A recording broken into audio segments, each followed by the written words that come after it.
Ravi de vous retrouver sur Rewmi TV. Bonjour et bienvenue. Le journal, c'est tout de suite. C'est parti pour le sommaire.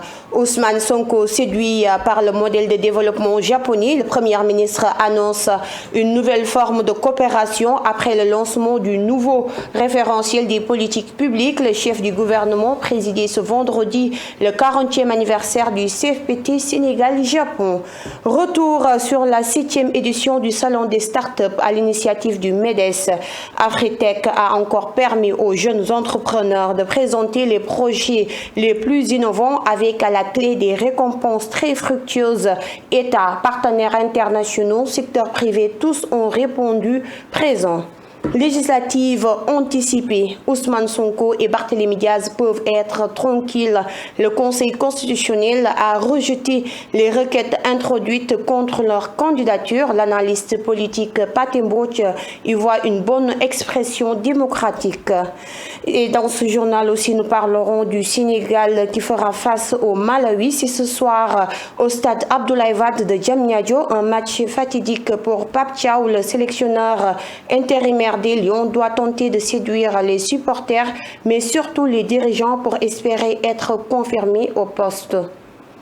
Voilà pour les titres. À cela, nous y ajouterons la page internationale ainsi que la revue de la presse. Le développement, c'est tout de suite.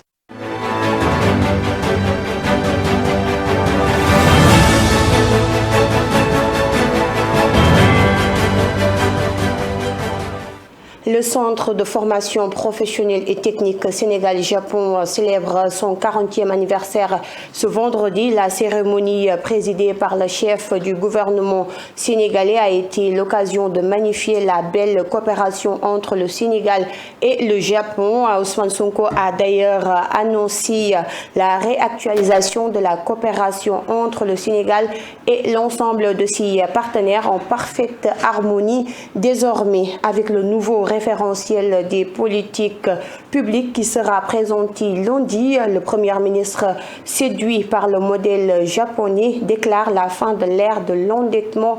Ousmane Sonko, que voici.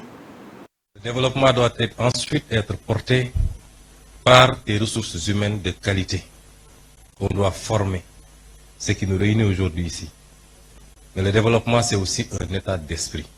Et tout à l'heure, on nous a présenté l'esprit Kaizen, qui est un esprit dont nous devrions nous inspirer, qui renvoie à la discipline, à l'organisation et à la fixation sur les objectifs qu'on s'est assignés.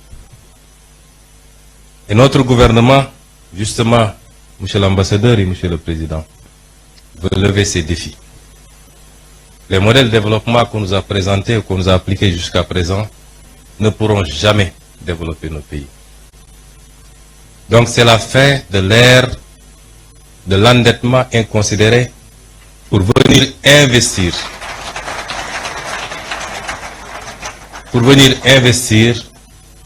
dans des projets qui n'ont aucun rapport avec la construction d'un développement endogène et souverain. Nos priorités dès à présent, et vous en rendrez compte à partir de lundi, puisque nous allons présenter au Sénégal et au monde entier le nouveau référentiel des politiques publiques, avec un horizon dégagé sur 25 années, mais avec ses déclinaisons quinquennaux et décennaux, vous vous rendrez compte que notre objectif, c'est de nous atteler à une construction méthodique, appliquée, patiente, d'un véritable modèle de développement structuré autour d'un certain nombre de pôles de développement qui seront au nombre de 8 à travers le Sénégal. Comme annoncé tantôt, le salon des startups Afritech 4.0 organisé par le MEDES a vécu pour cette édition. Plus d'une centaine de jeunes entrepreneurs du digital ont postulé et les projets les plus porteurs, en plus du prix gagné, vont être entièrement financés par l'entité patronale à hauteur de plusieurs millions. L'État du Sénégal, qui a été bien représenté, a magnifié cette initiative des acteurs du secteur privé, Aoumi Sek et Malik Faye. À l'ère de l'intelligence artificielle, du numérique, des idées de projets poussent. Les jeunes du pays comptent ne pas être en reste. Le salon AfriqueTech 4.0 est le cadre idéal pour proposer leur création digitale. Repérés dans le lot de ceux qui sont venus présenter leurs trouvailles, Yacine Sarr nous raconte son aventure. D'abord, j'ai une histoire avec le MEDES parce que c'est le MEDES qui m'a permis de décrocher mon premier stage. Je suis manager d'une plateforme de santé digitale web, qui est une application web en tout cas, qui propose le dossier médical patient dans nos hôpitaux. La plateforme est également accompagnée d'une carte digitale santé qui est rechargeable. Donc ça permet aux patients de se soigner même s'ils n'ont pas assez d'argent dans leur compte et de pouvoir rembourser après petit à petit. Finaliste dans cette 7e édition, elle ne rêve que d'une chose, voir son projet étendu et adopté. Déjà, il paraît qu'il y avait une centaine de startups qui avaient postulé et eux, ils ont sélectionné 10 et j'en fais partie. Donc c'est une motivation. Dans son devoir de soutenir cette dynamique et renforcer la compétitivité dans ce secteur, le mouvement des entreprises du Sénégal finance les jeunes pousses. Un acte salué par les nouvelles autorités qui entendent aussi investir dans cette économie prometteuse, comme l'affirme Amadou Ndiek Sarré, le porte-parole du gouvernement, par ailleurs ministre de la formation professionnelle. Certainement le plus grand projet du président de la République, c'est la digitalisation de l'État. Et ce que les jeunes sont en train de faire entre en droite ligne avec cette orientation-là. Et je crois que ça va aider l'État du Sénégal, toute l'économie du Sénégal à justement aller de l'avant parce que nous sommes à une ère de l'intelligence artificielle. Il ne faut pas que le Sénégal soit en rade. AfriqueTech figure à ce jour dans tous les agendas des jeunes acteurs de l'écosystème du numérique et du digital au Sénégal et dans la sous-région. Dans les toutes prochaines années, ce salon ambitionne d'accueillir 3000 startups et une centaine d'investisseurs. Cette 7e édition, coïncidant avec la récente disparition de la voix d'or du groupe Rewmi Network, a vécu à la suite d'un vibrant hommage qui a été rendu à notre regretté Léon Paul Mendy.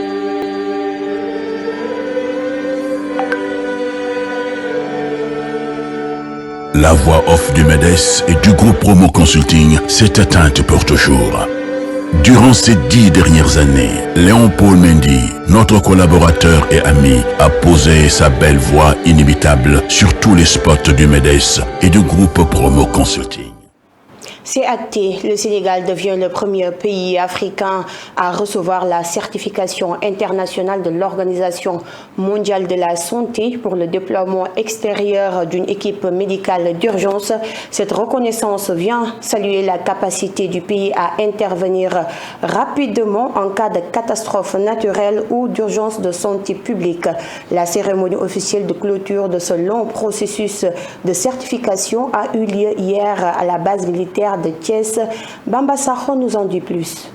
Aussi bien sous l'égide de l'ONU, de l'Union africaine ou de la CEDEAO, les médecins, infirmiers et techniciens du service de santé des armées ont toujours porté le fusil et le stéthoscope en bandoulière pour se projeter les premiers sur les différents théâtres d'opérations extérieures pour soigner et sauver leurs frères d'armes au péril de leur vie. Ainsi d'ailleurs que les populations civiles. Il a fallu 64 ans après l'indépendance de notre pays pour que l'armée sénégalaise soit dispensée des tests d'aptitude standardisés en matière de déploiement d'équipes médicales d'urgence émues en zone de guerre. En effet, le Sénégal, par le biais de son service de santé des armées, vient d'être certifié par l'Organisation mondiale de la santé. Une grande première en Afrique et un énorme succès diplomatique pour le président de la République, Bassirou Diomaye Diakhar Faye, chef suprême des armées. La certification de l'Organisation mondiale de la santé est le fruit des enseignements tirés du séisme de 2010 en Haïti et des interventions notables telles que le déploiement de personnel de santé en République démocratique du Congo après l'explosion d'une citerne en 2018, ainsi que leur contribution lors des épidémies d'Ebola en Sierra Leone et en Gambie ont renforcé la crédibilité du Sénégal. Récemment, l'intervention des équipes sénégalaises en Guinée après l'explosion du dépôt de carburant à Kaloum en 2023 a une nouvelle fois démontré leurs compétences, sans oublier différentes ONG intervenant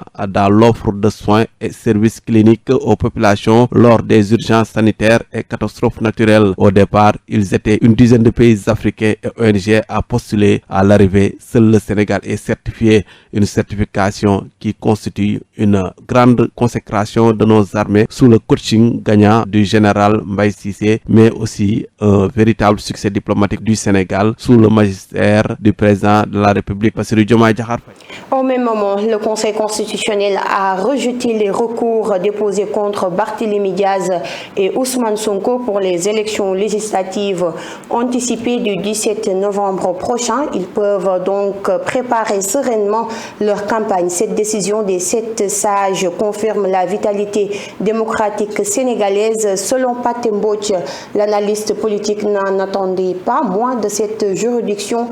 Nous l'écoutons au téléphone de Christiane Claire Gomis. Maintenant que tous les deux ont été admis, il n'y a pas de problème. Chacun pensait qu'on pouvait. Le camp de Macky Sall avait émis au moins deux réserves sur la candidature de Ousmane Sonko. De l'autre côté aussi, certains, on ne sait pas au nom de quelle mouche les a piqués, ont émis des doutes sur la validité de la candidature de Barthélémy. Ils sont allés devant la justice et la justice a tranché. Je pense que le plus haut niveau de la justice, qui est le Conseil constitutionnel, a jugé, et je pense qu'il n'y a pas d'explication d'abord à donner, il n'y a pas non plus de commentaires. Il faut constater que tous les deux sont là et que depuis les erreurs des convocations tous azimuts, le pouvoir semble revenir à une certaine sagesse, à une certaine tempérance. Il faut s'en réjouir et laisser tout le monde aller compétir, comme on a fait en mars, alors que certains sortaient juste de prison, et ils ont gagné. Donc tout le monde y va. Bonne chance à tout le monde et que le meilleur gagne. Autre aspect de l'actualité, parlons à présent des financements des partis politiques en question, un sujet qui revient à chaque période électorale, bien qu'il ait été débattu lors des assises et des rencontres dédiées. Aujourd'hui, le parti au pouvoir, qui a plusieurs fois été menacé de dissolution au temps de l'opposition par ses prédécesseurs, devra normalement réglementer la façon de financer les formations politiques. Alioune Badara Fall.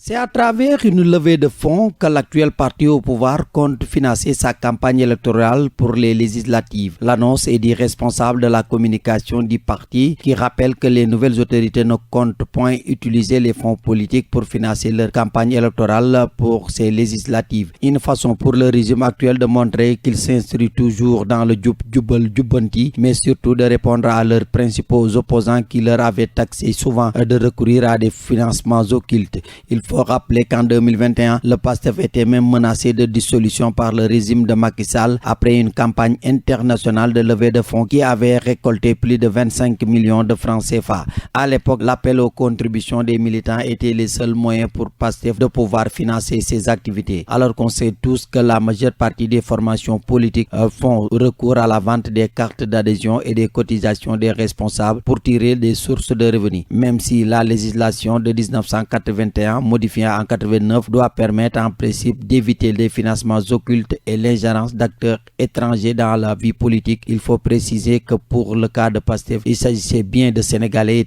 établis à l'étranger qui envoyaient de l'argent via des plateformes électroniques. Aujourd'hui, il est difficile de dire que tel parti politique respecte la loi dans toute sa rigueur, car chaque formation politique devrait faire son état financier au plus tard le 31 janvier de chaque année. Pendant ce temps, d'autres partis s'allient avec le parti au pouvoir pour non seulement échapper à cette loi, mais surtout de pouvoir bénéficier d'appui. La société civile, elle, demande à mettre de l'ordre dans le financement des partis politiques pour éviter le laisser-aller qui existe pour Mamadou Mbodj. Les formations politiques doivent respecter les lois et règlements qui encadrent le financement des partis politiques au Sénégal. Il est joint par Serine Salungo. Oui, je crois qu'il faut poser le débat sur la table, parce que depuis longtemps on en parle, on n'a pas trouvé de solution. Maintenant, il faut que la normalité revienne. La normalité, c'est ce qui est conforme aux normes républicaines. Dans un pays normal, la normalité qui doit dominer, c'est la normalité. Donc, tout ne doit pas être anormal, comme c'est le cas depuis très longtemps dans ce pays-là. Tout est sans dessus, on marche sur la tête, alors que tout devrait marcher sur les jambes. Et je crois que si on contrôle les partis, si tous les partis respectent les règles, ce sera beaucoup plus transparent et je crois que c'est dans ce sens-là qu'on doit aller.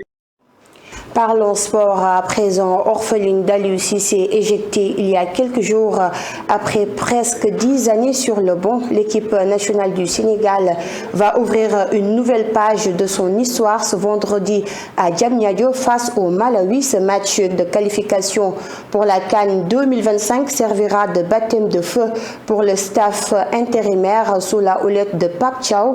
Le nouveau coach des Lions est bien conscient de l'enjeu. Le voici, Pape Thiaw. On est à 24 heures de match, je pense que Maintenant, ce qui reste juste, c'est de mettre le cerveau, le logiciel au bon endroit. Je pense qu'on s'est bien préparé depuis lundi. On a vu l'intensité qu'il y a eu à l'entraînement, donc avec des joueurs très déterminés. Parce que si je me rappelle bien, il y a eu, après notre match face à Burundi, au Malawi, donc à la fin du match, on s'est regroupé pour se dire, voilà, le mois d'octobre, c'est un mois très, très, très important. Et pour ce rassemblement, je pense que les joueurs l'ont montré. Et ils étaient à l'écoute et je trouve que c'est quelque chose de vraiment intéressant et espérons que le jour du match, toutes ces choses vont être mises sur le terrain. Il s'agira donc de la première sortie des Lions après le départ d'Aliou Cissé. Le chroniqueur sportif Hubert Meng estime que Pape Thiaw, le coach intérimaire, doit tout simplement jouer le jeu et surtout être très attentif. Son commentaire au téléphone d'Awa Mimisek.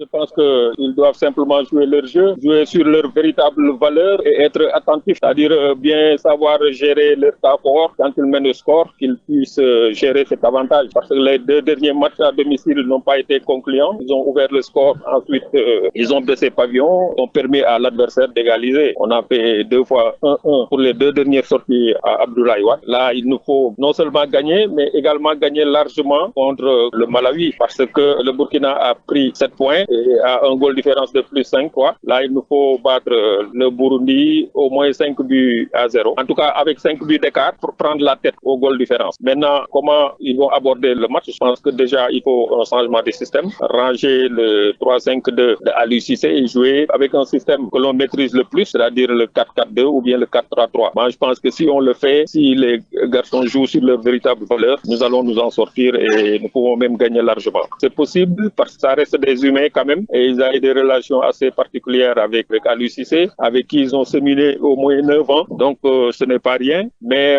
il reste également des professionnels. Je crois que c'est des grands garçons, de grands professionnels qui sauront transcender l'absence de Aliou Cissé et donc jouer sans cette partie émotive qui peut les inhiber parce que bon, c'est des professionnels comme je l'ai dit, c'est des grands garçons qui savent faire la part des choses. L'absence de Aliou Cissé a un côté disons émotionnel, mais sur le terrain ils devront transcender ça, oublier ça et se concentrer sur leur jeu, sur l'objectif qui est de remporter le match avec l'accord.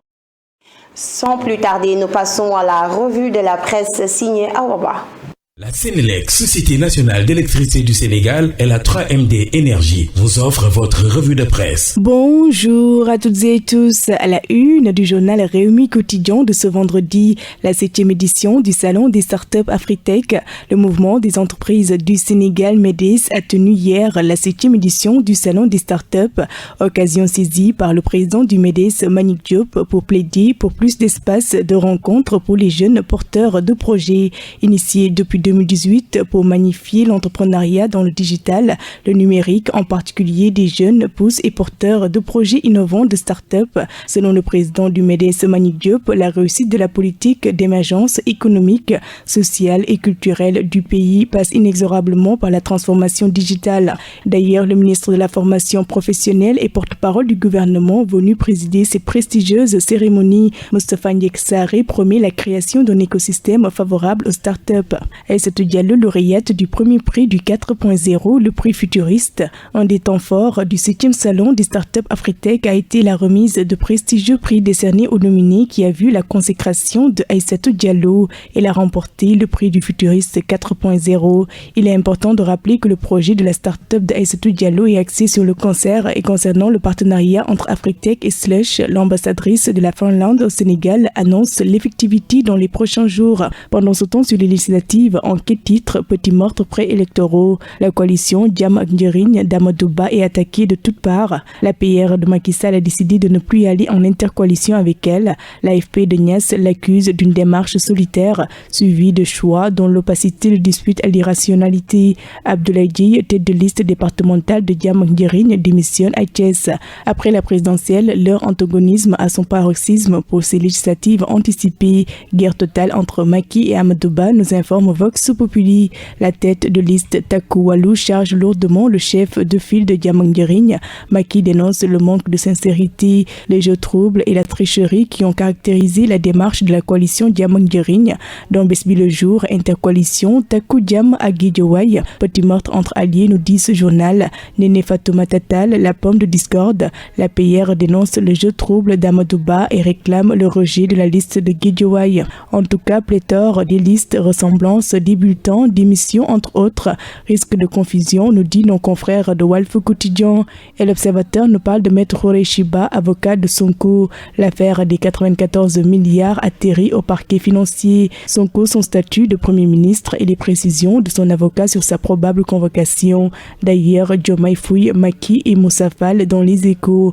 Enquête sur un contrat de 118,7 milliards pour la gendarmerie. Les nouvelles autorités suspectent un manque de transparence dans la gestion de ce marché. Le même journal nous parle du détournement présumé de deniers publics portant sur 30 millions. Diégui Diop, le DAGE et les fournisseurs arrêtés. Placés en garde à vue, ils pourraient être déférés aujourd'hui. Le Soleil s'intéresse aux 100 000 barils de pétrole par jour à Sangomar. Objectif déjà atteint. Le président a reçu mercredi le PCA de Woodside. 5 milliards de dollars investis, plus de 4400 emplois directs et indirects générés. En sport, dans le journal Réumi Sport, Sénégal-Malawi ce soir à 19h, une opération séduction de Pape Thiaw pour les supporters. Record pour terminer CAN 2025 Sénégal-Malawi à 19h, gagner et dissiper les doutes.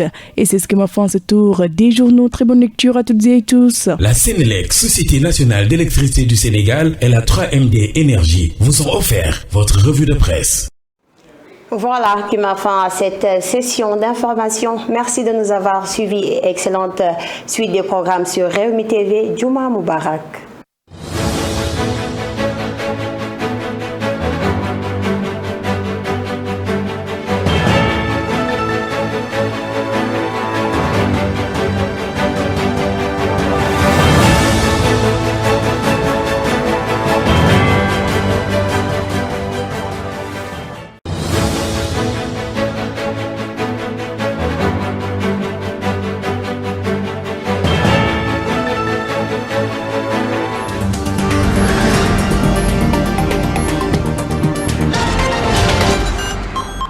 Bonsoir mesdames et messieurs et bienvenue dans ce journal du Salon des startups Afritech. La 7e édition s'est tenue ici au Radisson Blu en présence d'éminentes personnalités du monde numérique. Le président du MEDES a d'ailleurs renouvelé son engagement pour le rayonnement de ce salon. Nous célébrons aujourd'hui la 7e édition du Salon des startups Afritech, initié depuis 2018 afin de magnifier l'entrepreneuriat dans le digital, le numérique, en particulier des jeunes pousses et porteurs de projets innovants de start-up. La conviction très forte du mouvement des entreprises MEDES est que la réussite de la politique d'émergence économique, sociale et culturelle de notre pays passe inexorablement par la transformation digitale. Le ministre de la Formation professionnelle et porte-parole du gouvernement, Amadou Moustapha Ndiaye, a salué la constance du président du MEDES. Je le disais donc tantôt, c'est avec un grand enthousiasme que je me tiens devant vous aujourd'hui au cœur de ce salon du Start-up, un événement qui célèbre l'innovation, la créativité et l'esprit d'entreprise. Venu représenter le ministre de la Communication, des Télécommunications et du Numérique, la directrice de la promotion de l'économie numérique a salué l'importance du secteur privé et le rôle du MEDES dans l'évolution du numérique. Je suis honorée de représenter M. Alioune Sall, ministre de la Communication, des Télécommunications et du Numérique empêché, à cette cérémonie d'ouverture de la 7e édition du Salon des startups. Afritech s'est imposé comme une rencontre incontournable qui regroupe des entrepreneurs ainsi que tout l'écosystème numérique. Permettez-moi également de féliciter encore une fois le président du MEDES, M. Malik, et tout le secteur privé national pour cette démarche RSE. En partenariat gagnant-gagnant avec le Slash se poursuit. L'annonce a été faite par l'ambassadrice de la Finlande au Sénégal. Le salon Afritech dédié aux startups est une formidable opportunité pour les jeunes porteurs de projets innovants dans le numérique et digital. De plus, je travaille avec le président Mamdik Diop sur un partenariat bientôt effectif avec Slush Helsinki. Entre échanges, communication et conseils, les participants à cette 7e édition d'Afritech trouvent ce salon fructueux. Quand M. le Président Mbagnick Diop, dont je salue la constance dans la volonté de démocratiser l'entrepreneuriat dans notre pays en pariant sur les jeunes, ça veut dire que dans ce pays-là, n'importe qui peut disposer d'un élément de communication pour avoir des informations, et l'information, c'est la libération. Ceux qui ont beaucoup plus d'expérience, ce qu'on appelle les entrepreneurs, parce que c'est une initiative du MEDES, mais au-delà aussi, ça pourrait leur permettre en cas de trouver des opportunités donc, de financement. Donc un effort de ce genre, et c'est intéressant que des autorités publiques, par exemple, nous rejoignent dans ce genre d'initiative, parce que cela permet toujours tout le temps de développer ce genre de logique. Particulièrement intéressante et toujours aussi enrichissante. Je tiens vraiment à féliciter et à encourager mon cher oncle, le président Diop, qui met vraiment beaucoup d'humanisme autour de ses activités. Il faut dire que cette 7e édition montre à quel point l'entrepreneuriat, le numérique, les startups ont une importance capitale pour le développement de notre pays. Moi, je trouve ça absolument formidable. D'un dynamisme incroyable. Je pense que c'est une grande opportunité pour tous ces jeunes présents, ces jeunes start-upers, pour ceux qui ont le courage de présenter leurs projets et puis pour les futurs lauréats aussi. Cette édition, ça vient à son heure, donc c'est un incubateur. Ça permet aux jeunes start-upers de trouver quand même un élan pour pouvoir démarrer leur projet. Les partenaires à ce salon ont affiché leur satisfaction à l'unanimité et comptent bien poursuivre cette collaboration avec le MEDES au profit des jeunes start-upers. Alors, nous saluons vivement l'initiative. Nous félicitons le président Mbagnick Diop pour avoir mis en place ce salon. 3MD Énergie expose aujourd'hui et est venu soutenir les entrepreneurs. Je trouve que c'est très bien organisé. Les membres du panel, il y a de la qualité, c'est très bien fait et on a été très bien accueillis. Je vous propose à présent de suivre les conclusions du président du mouvement des entreprises du Sénégal. Là où nous sommes à terme donc, de cette 7e édition du Salon des startups, dit Afritech, qui est un salon dédié aux jeunes pousses, porteurs de projets. Je commence déjà par remercier l'État du Sénégal, en l'occurrence M. le Président de la République, qui a bien voulu parrainer cette 7e édition avec la présence du ministre de la Formation professionnelle, la porte-parole du gouvernement et des équipes du ministère de l'économie numérique et tous les autres experts qu'on a fait venir, nos partenaires de Vivatech, de Slash, de la Finlande, etc., etc. Donc, comme vous le savez, on a eu plus d'1 millier d'inscrits et il y a eu 209 projets. Sur les 209, le jury, comme chaque année, donc, a sélectionné 10 projets. Et ces 10 projets-là, donc, les 3 premiers seront financés, les 2 autres des prix d'encouragement, les 5 autres avec des diplômes d'honneur. Alors, l'objet et le concept du Salon des startups, c'est d'aider, c'est d'accompagner des jeunes qui ont des idées révolutionnaires. Ça, je le dis, ces jeunes-là, s'ils vivaient aux États-Unis ou en Europe, seraient devenus des millionnaires ou des milliardaires. Parce qu'on a vu leurs projets, on a travaillé sur les projets pendant des mois avec mes équipes, avec le jury.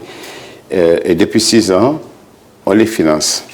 Et la fierté et la satisfaction, c'est que les jeunes qu'on a financés il y a 6 ans, il y a 5 ans, il y a 3 ans, il y a 4 ans, il y a 4 ans, il y a 2 ans, ont réussi à développer leur projet et aujourd'hui même, ils sont des chefs d'entreprise, ils embauchent aussi d'autres jeunes. Et voilà, mesdames et messieurs, c'est la fin de ce journal. Merci de l'avoir suivi. Je vous donne rendez-vous l'année prochaine pour la 8e édition du Salon des startups Afritech. Excellente fin de soirée à toutes et à tous.